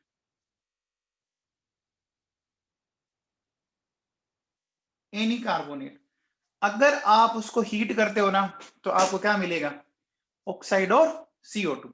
जैसे देखो बच्चों सुनो, आप बताओ Li2CO3 को हीट करना है तो बोलो बच्चों क्या बनाओगे, CO2 निकाल दो और पीछे जो बचा उसको लिख दो। लिख दिया मैंने। अब बताओ, अगर जैसे मेरे पास MgCO3 है बच्चों, CO2 निकाल दो और पीछे जो बचा वो लिख दो मैग्नीशियम ऑक्साइड। ठीक है बच्चों। अच्छा MgCO3 को क्या बोलते हैं पता है क्या? तो बोलते हैं बच्चों मैग्नेसाइट। ठीक है, जैसे सपोज मान लीजिए मेरे पास आ गया PaCO3, बोलो बच्चों इसको हीट करने पर क्या बनेगा? क्या बनेगा? अरे बहुत ही सिंपल सी चीज है बच्चों, देखो CO2 प्लस बेरियम ऑक्साइड मिलेगा बच्चों। जैसे देखो सुनो, मेरे पास है ZnCO3, ठीक है। जिंक कार्बोनेट को क्या बोलते हैं बच्चों, इसका कॉमन नेम बताओ, ZnCO3 को, ZnCO3 का कॉमन नेम बताओ। जिंकाइट बोलते हैं इसको, जिंकाइट बोलते हैं भव्या। इसको क्या बोलते हैं फिर? वो कैलेमाइन बोलते हैं, है ना, वो कैलेमाइन बोलते हैं। जिंकाइट बोलते हैं ZnO को, जिंकाइट बोलते हैं ZnO को, ठीक है। चलिए अब बताओ PbCO3 इसको क्या बोलते हैं बच्चों? PbCO3 को क्या बोलते हैं?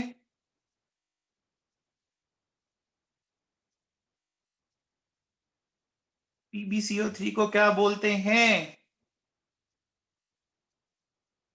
तो बोलते हैं बच्चों सीरूसाइट, है ना। ये मिलेगा, देखो PbO प्लस CO2। ठीक है, चलिए अब बताओ FeCO3 को क्या बोलते हैं? FeCO3 को क्या बोलते हैं बच्चों? अरे बोलो। तो बोलते हैं सिडेराइट, तो बोलते हैं सिडेराइट, FeO प्लस CO2। ठीक है, अच्छा अब बताओ MgCO3 एंड CaCO3, इसको क्या बोलते हैं बच्चों? MgCO3 CaCO3 को तो बोलते हैं डोलोमाइट, इसको बोलते हैं बच्चों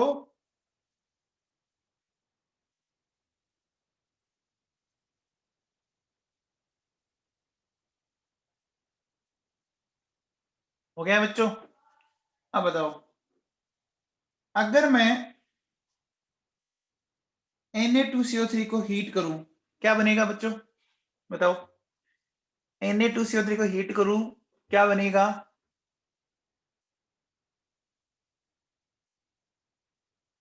बोलो। तो अभी कर क्या रही है तुम? हैं? कुछ नहीं बनेगा।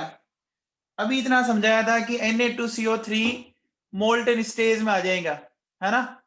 बाकी कुछ नहीं होगा। Na2CO3 सिर्फ मोल्टन स्टेट में आ जाएगा और कुछ नहीं होगा। अरे अभी ऊपर लिखी है चंडाल चौकड़ी का कोई फर्क नहीं पड़ेगा, ठीक है ना? ध्यान दो आप। अब देखो बच्चों सुनो, तो एक बात देखो बच्चों सुनो, जैसे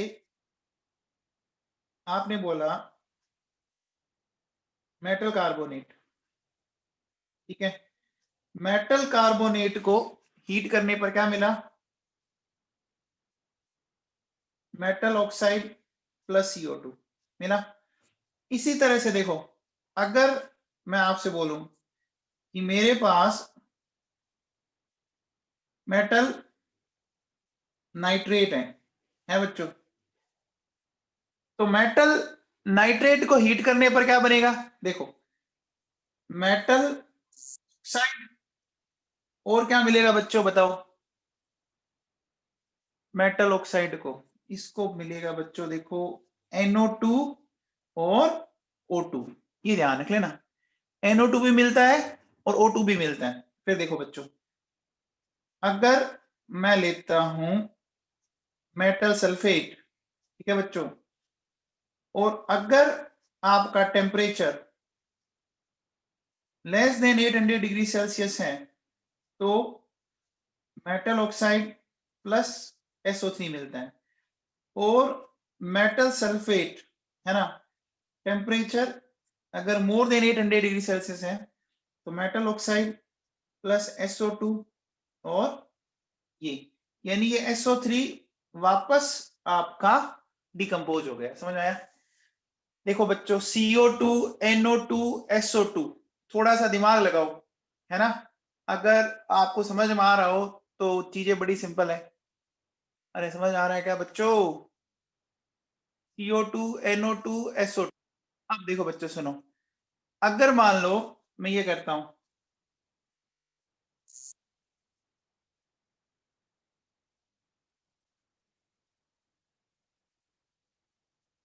मेटल हाइड्रोक्साइड, है ना, तो मेटल ऑक्साइड, आप बताओ, देखो कार्बोनेट को हीट किया तो कार्बन का ऑक्साइड बना, नाइट्रेट को हीट किया तो नाइट्रोजन का ऑक्साइड बना, सल्फर को हीट किया तो सल्फर का ऑक्साइड बना। तो मुझे बताओ हाइड्रोक्साइड को हीट करो ऑक्साइड बनेगा? अरे किसका ऑक्साइड बनेगा? हाइड्रोजन का। क्या बन जाएगा? H2O। ये समझ में आ गया बच्चों? ये सारी रिएक्शंस आप पता कहां पढ़ोगे?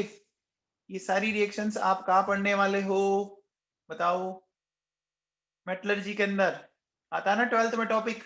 अब जैसे देखो बच्चों सुनो, अगर मैं आपसे ये बोलूं, देखो मेरे पास है मैग्नीशियम नाइट्रेट, है बच्चों, इस मैग्नीशियम नाइट्रेट को हीट करना है बच्चों। अब समझ लो, देखो सबसे पहले बताओ मैग्नीशियम का ऑक्साइड का फॉर्मूला बताओ, बताओ बच्चों, मैग्नीशियम के ऑक्साइड का फॉर्मूला तो बता दो। MgO बना, बना बच्चों, है ना? पीछे क्या बच गया? पीछे ये बच गया क्या, N2 और O5, पीछे ये बचा क्या, बोलो बच्चों, 2 नाइट्रेट में क्या हो गया, 2 नाइट्रोजन और 6 ऑक्सीजन, एक हमने ले ली। अब आपको पता होगा कि ये जो N2O5 है ना, ये खुद आगे इस तरह से टूट जाता है बच्चों, ये जो N2O5 है वो खुद इस तरह से टूट जाता है। देखो रीजन समझो इसका क्यों टूट गया। N2O5 की स्ट्रक्चर में कुछ इस तरह की पिक्चर होती है, देखो यहाँ दिख रहा है आपको, एक बीच में ऑक्सीजन दिख रही है बच्चों, ये बीच वाली ऑक्सीजन क्या होती है, ये अलग हो जाती है इनसे। तो बताओ जब बीच वाली ऑक्सीजन अलग हो जाएगी तो क्या बचे, बताओ, दोनों तरफ NO2 है, अरे दोनों तरफ NO2 है क्या, समझ में आ गया। बनता N2O5 है, बनता N2O5 है, लेकिन वो कंपैरेटिवली अनस्टेबल होता है और बनती वो क्या हो जाएगा, डिकम्पोज हो जाएगा बच्चों, समझ में आया। चलो बच्चों ये बताओ, मेरे पास है PbNO3 की होल्ट वाइज, ये बच्चों आपको पता है पी ब्लॉक में ये रिएक्शन आती है, पी ब्लॉक में ये रिएक्शन आती है बच्चों, याद करो क्या बनाओगे, फटाफट बनाओ, देखो PbO2NO2 एंड हाफ O2 बन गया बच्चों। चलिए अगर मैं आपसे ये बोलूं कि मेरे पास 2HNO3 है, बताओ बच्चों, या 2LiNO3 है, चलो पहले LiNO3 की बात करते हैं। तो लिथियम के ऑक्साइड का फॉर्मूला बताओ बच्चों, बताओ लिथियम के ऑक्साइड का फॉर्मूला क्या होगा, Li2 होगा बच्चों, Li2O NO2 and half O2। अब मुझे बताओ लिथियम और हाइड्रोजन तो एक ही ग्रुप कहना बच्चों, लिथियम और हाइड्रोजन तो एक ही ग्रुप कहना है क्या, बोलो। तो बस आपको क्या करना है, जहां लिथियम था वहां हाइड्रोजन फिट कर दो। ये एग्जाम में कई बार आया हुआ क्वेश्चन है कि HNO3 को अगर आप लंबे टाइम तक रखते हो तो इसका जो कलर है वो रेडिश ब्राउन सा हो जाता है ना, ये समझ में आ गया बच्चों। अच्छा बताओ अगर मैं ये बोलूं कि मेरे पास ये Li2CO3 है बच्चों, Li2CO3 से क्या बनाओगे, बताओ बच्चों, Li2CO3 से क्या बनाओगे, Li2O बनाओगे प्लस CO2 बनाओगे, बनाओगे। तो अब मुझे बताओ H2CO3 से क्या बनाओगे, बताओ बच्चों, H2CO3 से इधर लिख देता हूं मैं, H2O प्लस CO2, समझ में आया बच्चों, बोलो। मेरे हिसाब से बहुत सिंपल सिंपल सी बातें की हम लोगों ने, है ना बेटा। फिर देखो आप बताओ कॉपर सल्फेट, ठीक है, और temperature more than 800 degree Celsius, बनाओ क्या बनेगा, copper sulphate temperature more than 800 degree Celsius, तो ऑक्साइड बनाओ कॉपर का SO2 और हाफ O2 बन जाएगा बच्चों, ठीक है। अब बताओ अगर मैं ये बोलूं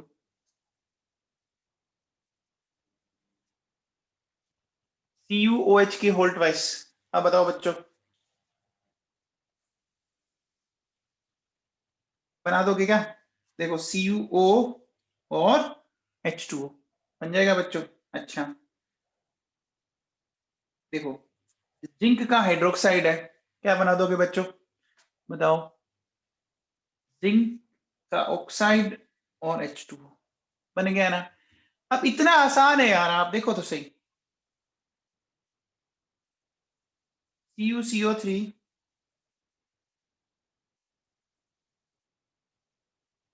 अच्छा इस कंपाउंड का नाम क्या है, बताओ बच्चों, इस कंपाउंड का नेम क्या है, CuCO3 CuOH की होल्ट वाइज, इसको बोलते हैं मेलेकाइट, इसको बोलते हैं मेलेकाइट ग्रीन, बोलते हैं ना बच्चों, इसको बोलते हैं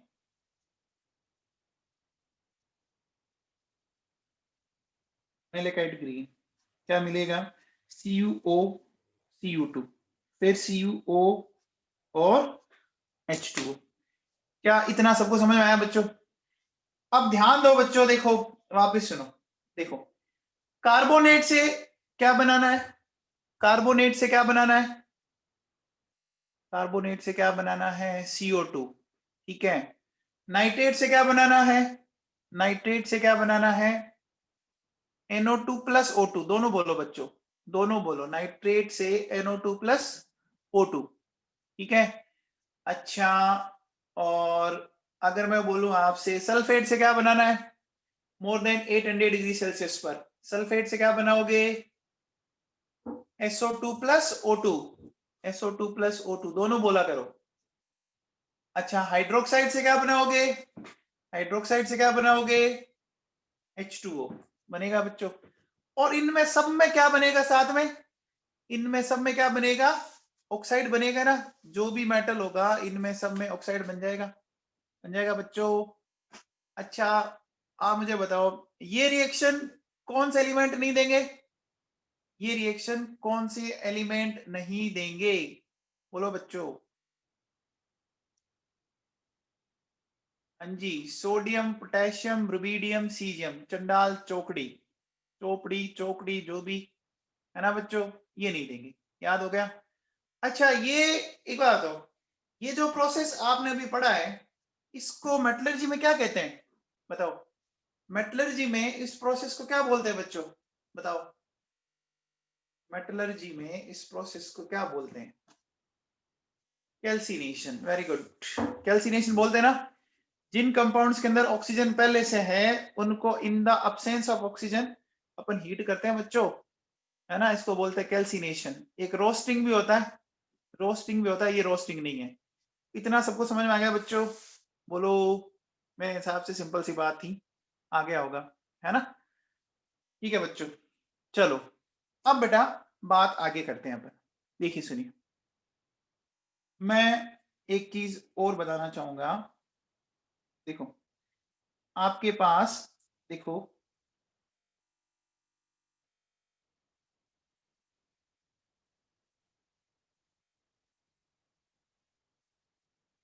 ये ध्यान देना बच्चों, देखो सुनो, हमारे पास जैसे ऑक्साइड है ना बच्चों, इसको अगर आप हीट करोगे ना तो सिल्वर के ऑक्साइड से बच्चों आपको फ्री मेटल मिल जाएगा, ठीक है। और जो मरकरी का ऑक्साइड है ना, इसको भी अगर आप हीट करोगे ना तो आपको फ्री मेटल मिल जाएगा, है ना। तो अपन कह सकते हैं कि देखो Ag2O एंड HgO, है ना, क्या गिव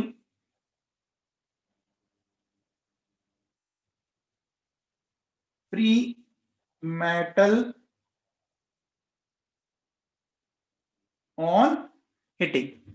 अच्छा, ऐसा क्यों, ऐसा क्यों आप हो पाया? कुछ समझ में आया बच्चों आपको?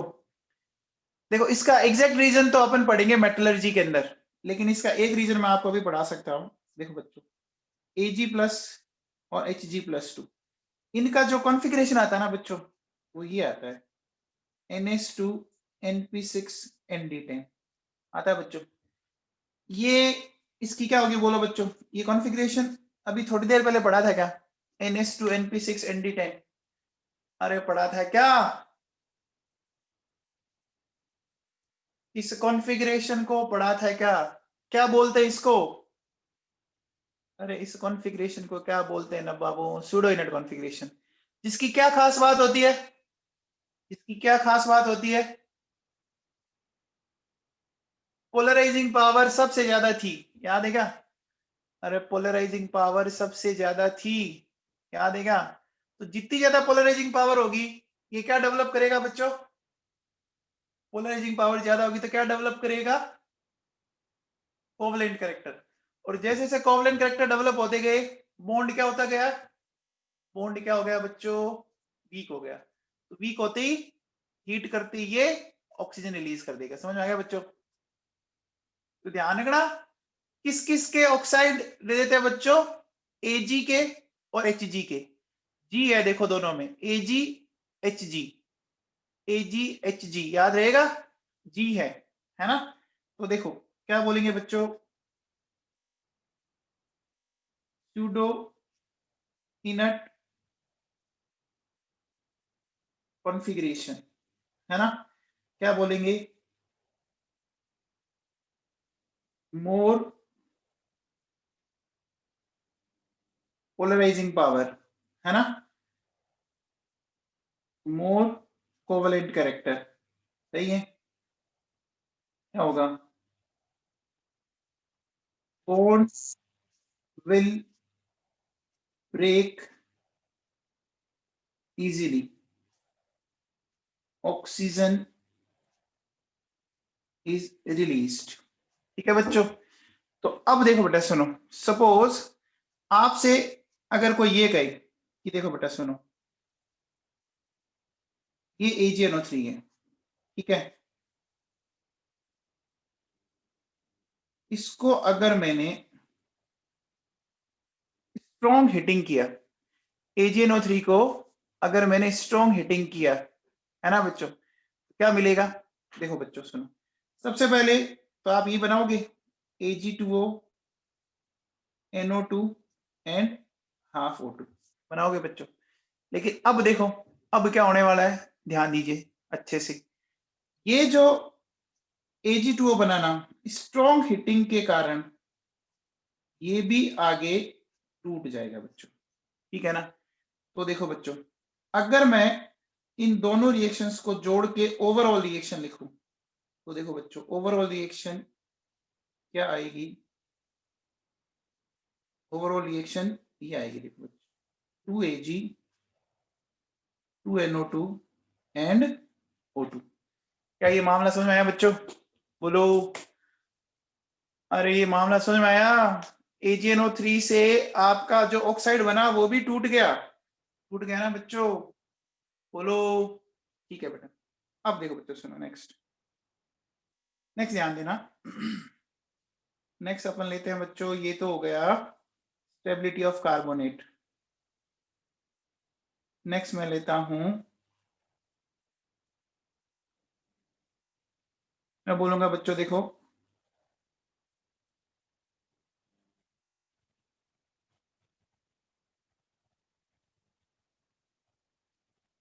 Complex formation tendency. ये समझो बच्चों, देखो सुनो, एक बात बताओ बच्चों, जैसे ये कोई एक कैटाइन है, अच्छे से समझना, ठीक है, ये कोई एक कैटाइन है,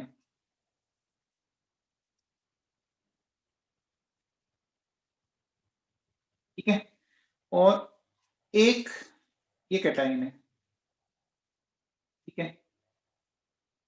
अब जितने डॉट मैंने इस छोटे वाले में लगाए ना, उतने ही डॉट मैंने इस बड़े वाले में लगाए, ठीक है। डॉट तो बराबर लगाएंगे, लेकिन एक बात बताओ, आपको ज्यादा डेंसिटी कहां लग रही है, बताओ बच्चों, ज्यादा डेंसिटी कहां लग रही है, छोटे वाले में लग रही है ना, छोटे वाले में लग रही है ना, छोटे वाले में ज्यादा लग रही है। आप ऐसे सोचो, अगर मैं बोलता हूं कि एक स्टेडियम के अंदर 200 जने हो, तो आपको स्टेडियम खाली खाली लगेगा ना, बोलो बच्चों, एक स्टेडियम के अंदर अगर 200 जने हो तो खाली खाली लगेगा। लेकिन अगर एक घर के अंदर 200 बंदे आ जाए तो क्या होगा, घर भरा भरा सा लगेगा ना, अरे भीड़ हो जाएगी ना, बोलो बच्चों। तो अब देखो बेटा, एक बार बताऊं, ये देखो, ये आपका केटाइन है, ठीक है। अब मुझे बताओ, इस केटाइन पे मैं बोल सकता हूं कि हाई चार्ज डेंसिटी है बच्चों। अब मुझे बताओ, मान लो मेरे पास ये अमोनिया आया, ठीक है, तो अमोनिया के पास बच्चों एक लोन पेयर होता है, अमोनिया के पास ये क्या है बच्चों, लोन पेयर है ना। तो अमोनिया के लोन पेयर को कौन इजीली अट्रैक्ट करेगा, केटाइन नंबर फर्स्ट या केटाइन नंबर सेकंड, कौन करेगा, बोलो बच्चों। देखो, केटाइन पे पॉजिटिव चार्ज, वो एनाइन को, वो इलेक्ट्रॉन डोनर को अट्रैक्ट करेगा। अब आप सोचो, अगर आपको अट्रैक्ट करना है तो देखो बच्चों, ये ज्यादा अट्रैक्ट करेगा इसको, करेगा कि नहीं करेगा, है ना, ये कंपैरेटिवली कम करेगा, करेगा।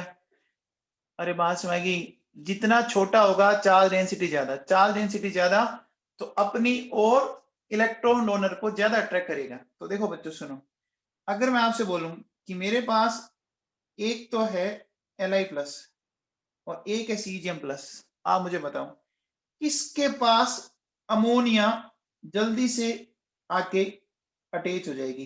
बताओ बच्चों, किसके पास? कंफर्म सी बात है ना, Li प्लस के पास वो जल्दी आएगी ना बच्चों, बोलो। अब आपको नहीं सुना था, आप इस वजह से सोचो। देखो केटाइन जितना छोटा है ना बच्चों, लिथियम छोटा ही होगा, तो केटाइन जितना छोटा होगा उसकी न्यूक्लियस जल्दी एक्सपोज हो रही है, क्या ये बात सही है? केटाइन छोटा तो उसकी न्यूक्लियस जल्दी एक्सपोज हो रही है, तो उसकी न्यूक्लियस इसके इलेक्ट्रॉनों को बहुत जल्दी से अपनी तरफ खींच लेगी ना। लेकिन यही केटाइन जब आपका बड़ा हो जाए, है ना, तो अब मुझे बताओ इसकी न्यूक्लियस काफी अंदर चली गई ना? अरे इसकी न्यूक्लियस काफी अंदर चली गई ना बच्चों, बोलो। तो देखो इसको पता ही नहीं लगेगा। आप इसको ऐसे सोचो, सोचिए जैसे आपके घर में मान लीजिए ऐसे रूम है, एक ऐसा रूम है जो एकदम आपकी गली के बाहर की तरफ खुल रहा है, ठीक है, और एक ऐसा रूम है जो एकदम घर में पीछे की तरफ है, अंदर की तरफ है, ठीक है। तो मुझे बताओ गली में अगर कोई भी एक्टिविटी हो रही है तो आपको पता कहां लगेगा? आप बाहर वाले रूम में हो या अंदर वाले रूम में हो? बोलो बच्चों, कहां आपको पता लगेगा? बाहर वाले रूम में ना, जो आउटर मोस्ट रूम है उसमें आपको बहुत जल्दी पता लगेगा ना। अरे पता लगेगा ना। और जो इनर मोस्ट रूम है उसमें आपको पता नहीं लग पाएगा ना, क्योंकि आप अंदर चले गए। अब अंदर जाने के बाद आपका जो आपकी गली से है वो कनेक्शन कम हो गया। अब मुझे बताओ जितना साइज बड़ा होगा, एक तरह से आपका रूम कहां जा रहा है? अंदर जा रहा है ना बच्चों। जितना साइज बड़ा हो रहा है आपका रूम अंदर जा रहा है। तो अब पंगा क्या होगा कि आपको पता ही नहीं लग रहा कि बाहर कौन आया, नहीं पता लग रहा ना। जब पता ही नहीं लगा तो फिर आप अट्रैक्ट किसको करोगे? बताओ बच्चों, बताओ। आप अंदर बैठे थे और आपकी गली से कैटरीना कैफ निकल गई, पता ही नहीं लगा आपको, बताओ। और आप बाहर थे और कैटरीना कैफ आई तो पता लग गया ना, है ना? अरे बात समझ में आई? बोलो। ठीक है भैया। तो अब देखो बच्चों सुनो, ये जो लिथियम प्लस है ना, इस लिथियम प्लस के साथ इस तरह से देखो बच्चों, 4 अमोनिया इस तरह से इससे आके अटैच हो गई बच्चों। समझ में आया क्या? जो समझ में आया तो देखो बेटा मैं क्या कह सकता हूं,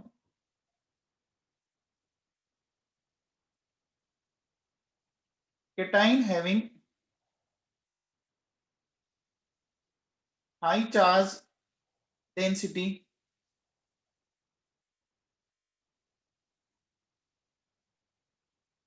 can attract electron donor species easily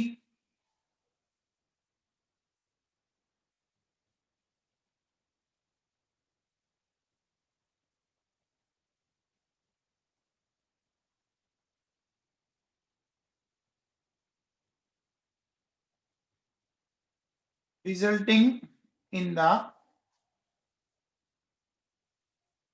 formation of complex compound। क्या बच्चों?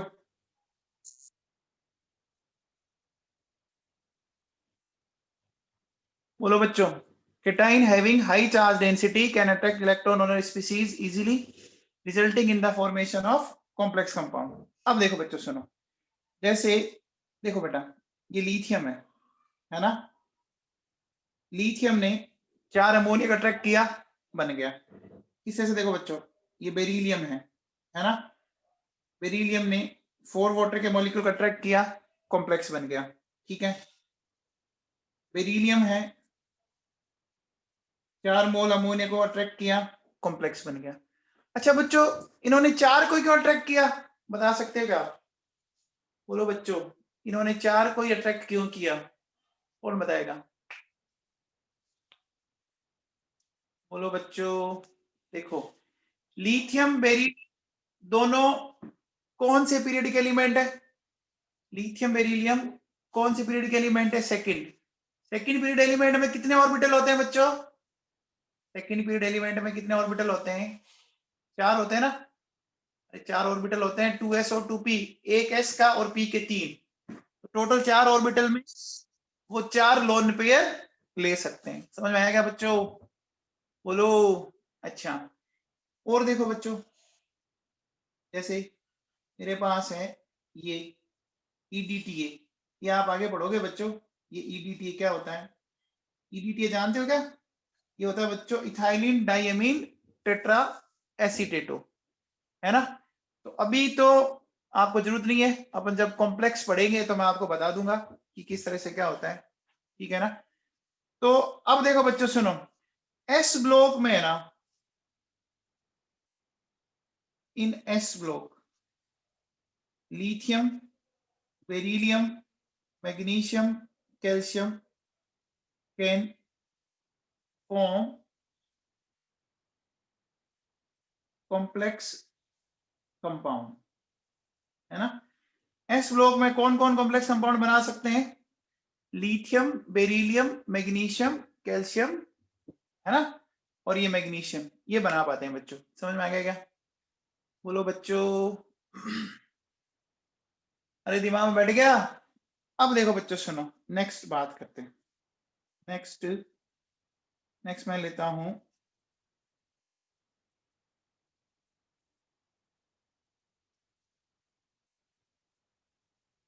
Tendency of hydration. हाइड्रेशन वाला समझ रहे हो, है ना? हाइड्रेशन का मतलब क्या होता है बच्चों, जानते हो क्या? Attraction for water molecules. अब एक बात हो बच्चों, अट्रैक्शन फॉर H2O मॉलिक्यूल्स। एक बात हो बच्चों, H2O के मॉलिक्यूल में क्या ऑक्सीजन के ऊपर लोन पेयर है क्या? बताओ बच्चों। H2O के मॉलिक्यूल में ऑक्सीजन के ऊपर लोन पेयर है, तो एक तरह से आप किसी लोन पेयर वाली स्पीसीज को अपनी तरफ अट्रैक्ट कर रहे हो। तो कौन अपनी तरफ अट्रैक्ट ज्यादा करेगा, जिसका साइज छोटा है या जिसका साइज बड़ा है? बोलो बच्चों, किसको इजीली घेरा जा सकता है? स्मॉलर वन को ना। किस आयन को इजीली घेरा जा सकता है, सराउंड किया जा सकता है? स्मॉलर वन को। तो अपन कह सकते हैं बच्चों, देखो बच्चों, अपन ऐसा बोल सकते हैं कि tendency of hydration directly proportional to 5, या अपन बोल सकते हैं बच्चों कि चार्ज डेंसिटी। एक ही बात है। अपन क्या बोल सकते हैं कि smaller ions can be hydrated easily. बोलो बच्चों, छोटे आयंस को हाइड्रेट करना इजी होगा ना बच्चों? अब बताओ, जैसे देखो मेरे पास ये Li है, ठीक है? इसको मान लो X मॉलिक्यूल वाटर ने सराउंड किया Li प्लस को, Na प्लस को Y मॉलिक्यूल ने, और K प्लस को Z मॉलिक्यूल ने। अब मुझे बताओ X, Y और Z किसकी वैल्यू ज्यादा होगी? की वैल्यू ज्यादा होगी बच्चों, समझ में आई क्या? लिथियम प्लस का साइज छोटा है, ध्यान दो बच्चों, लिथियम प्लस का साइज छोटा है, चार्ज डेंसिटी ज्यादा है, इसकी न्यूक्लियस जल्दी एक्सपोज हो रही है, इसकी न्यूक्लियस बाहर वाले कमरे में है ना बच्चों? तो बोलो बच्चों, ऑर्डर ही आएगा क्या? आएगा, है ना? आगे बात समझ में? अब बताओ, जैसे अगर मैं ये बोलूं Li plus AQ, Na plus AQ, K plus AQ, RB plus AQ, CS plus AQ, इस सीरीज में अपने को बात करनी है बच्चों। ये सीरीज है मेरे पास, तो इस सीरीज में ये बताओ कि किसका हाइड्रेशन ज्यादा होगा? बताओ बच्चों, किसके साथ वाटर के मॉलिक्यूल ज्यादा जुड़े होंगे? Li प्लस के साथ ना। तो मैं ऐसा कह सकता हूं कि टेंडेंसी ऑफ हाइड्रेशन कंटिन्यूसली कम हो रही है ना बच्चों, कम हो रही है बच्चों टेंडेंसी ऑफ हाइड्रेशन। तो मैं ये भी कह सकता हूं कि मोबिलिटी ऑफ आयंस बढ़ेगी ना, सही बात है। ये समझो मोबिलिटी का मतलब क्या है। एक बात बताओ, लिथियम प्लस के साथ बहुत सारे वाटर के मॉलिक्यूल जुड़ चुके हैं, समझ रहे हो मेरी बात। लिथियम प्लस के साथ बहुत सारे वाटर के मॉलिक्यूल अब जुड़ चुके हैं, तो ओवरऑल हैवी हो गया ना। अरे बोलो बच्चों, ओवरऑल हैवी हो गया। एक बाइक पे मान लो 10-15 जने लटक जाए, कई बार देखते होगे ना आप रोड पे, कई बार ऐसे नजारे दिख जाते हैं, एक बाइक पे 10-10 जने भी, 7-8 तो नॉर्मली बीकानेर में दिख ही जाते हैं, है ना। तो जितने ज्यादा उसको सराउंड कर लेंगे, उसकी मोबिलिटी क्या हो जाएगी बच्चों, कम हो जाएगी ना। अरे मोबिलिटी कम हो जाएगी ना, धीरे धीरे चलना पड़ेगा ना फिर उसको, ठीक है। अच्छा बताओ, आप मुझे ये बताओ कि साइज ऑफ हाइड्रेटेड आयन, ये भी तो छोटा होगा ना। लिथियम के साथ ज्यादा वाटर के मॉलिक्यूल जुड़े हुए हैं, तो ओवरऑल जो साइज होगा वो बड़ा होगा ना। एक बाइक में मान लीजिए 15 जने लटके हुए हैं और एक बाइक में 5 जने लटके हुए हैं, तो किस बाइक का साइज ओवरऑल बड़ा दिख रहा है आपको, बताओ। 15 वाले में दिख रहा है ना। तो लिथियम प्लस के साथ ज्यादा वाटर के मॉलिक्यूल जुड़े हुए हैं, उसका साइज बड़ा होगा हाइड्रेटेड आयन का। और जैसे जैसे आप आगे जाओगे, हाइड्रेटेड आयन का साइज छोटा होता जाएगा। क्या ये बात समझ आई बच्चों आपको, बोलो बच्चों, कंफर्म है क्या, यहां तक कोई डाउट। अरे बच्चों, यहाँ पे बच्चे बहुत गलतियां करते हैं। देखो, जो गैसेस फेज में जितना छोटा होता है, वो पानी में उतना ही मोटा हो जाता है। याद रहेगा ये डायलॉग, जो गैसेस फेज में जितना छोटा, वो पानी में उतना ही मोटा। समझ में आ गया। Li प्लस का गैसेस फेज में साइज सबसे छोटा होता है, लेकिन वाटर में जाते ही भैया ये बड़ा हो जाता है। क्यों? क्योंकि इसका साइज छोटा था, चार्ज डेंसिटी ज्यादा थी, इसकी अट्रैक्शन पावर ज्यादा है। ये अपने आप को ऋतिक रोशन से कम नहीं मानता भैया। आगे बात सुनिए, बोलो बच्चों। अब देखो बेटा सुनो, अब एक चीज और ध्यान दो। देखो आपके, मैं ये बोल रहा हूं, देखिए majority of compounds of alkali metals, है ना, जो होते हैं बच्चों आयोनिक नेचर के होते हैं, ठीक है ना बच्चों। रीजन समझो, देखो देखो सोडियम प्लस के plus RB plus C S plus, है ना, लार्ज साइज, है ना। तो आपकी लीस्ट पोलराइजिंग पावर है इनकी,